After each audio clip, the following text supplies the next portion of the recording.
Hi, I'm gonna show you how can you pull data from an APIs with a Python and then store the response to an Oracle Cloud database.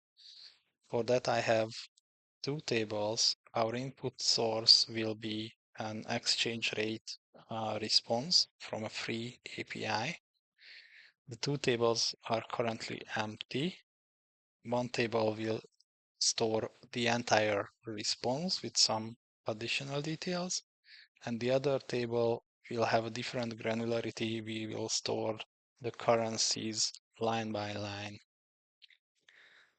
I'm going to use Jupyter Notebook to run the code, but you can put this the script into a Python script, and you can schedule it to run it that way as well.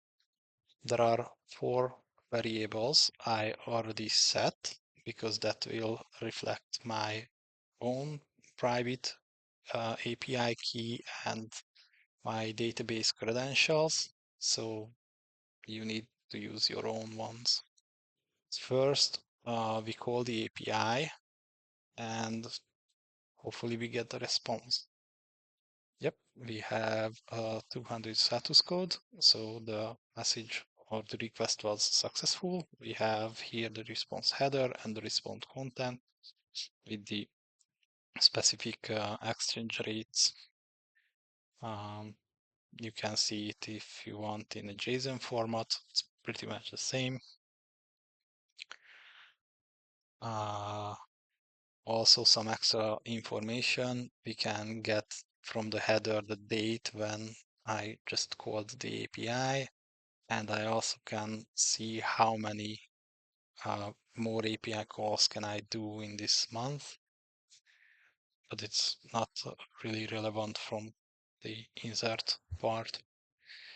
Here is a Python list. We will refill it with the inserts for the individual exchange rates.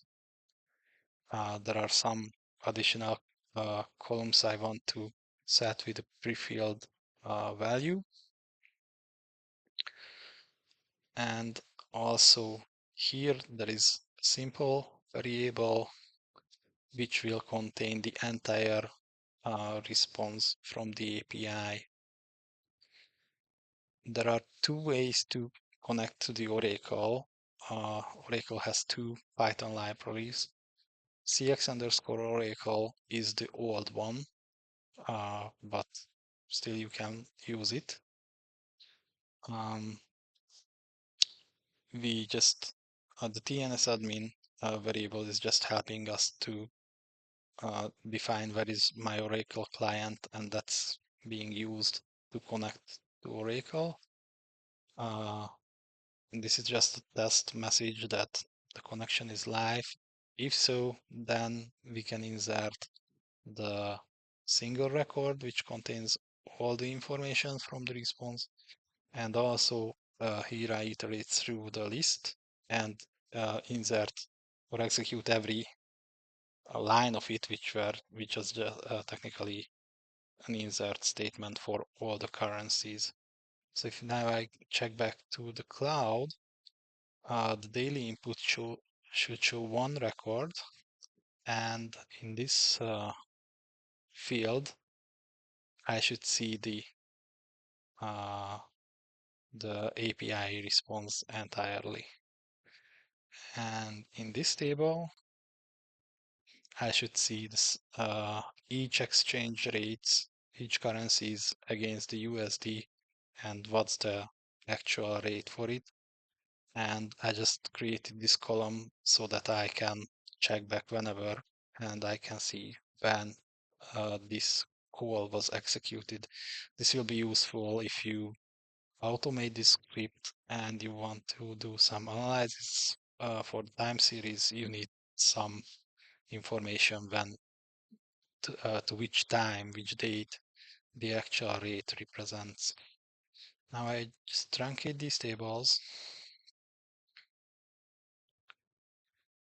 Now they are empty.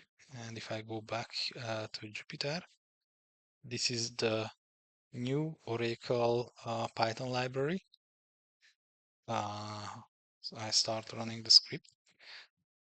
The the code itself is the same. The only difference is that here how you define where is your client.